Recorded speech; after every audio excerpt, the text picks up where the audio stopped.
আমরা প্রথমে আলুটা ভেজে নেব, তারপরে আলুটা লাল লাল হয়ে আসবে, তারপরে আমরা মশলাটা এর মধ্যে দিয়ে দেবো। তোমরাও এইভাবে রান্না করবে, দেখবে খুব টেস্টি হবে। মশলাটা আলুর মধ্যে দিয়ে দিলাম, বেশ কিছুক্ষণ নাড়াচাড়া করতে হবে।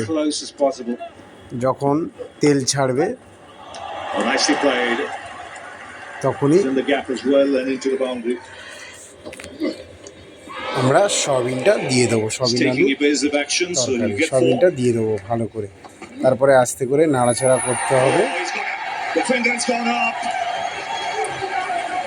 ভালো করে। সয়াবিন আলুটা ভালো করে নাড়াচাড়া করতে করতে সয়াবিনের মধ্যে মশলাগুলো ভালো করে লেগে যাবে। তারপরে হালকা হলুদ দিয়ে আমরা হালকা হলুদ নুন দিয়ে আবারও নাড়াচাড়া করতে হবে, দিয়ে জল দিয়ে ফোটাতে হবে।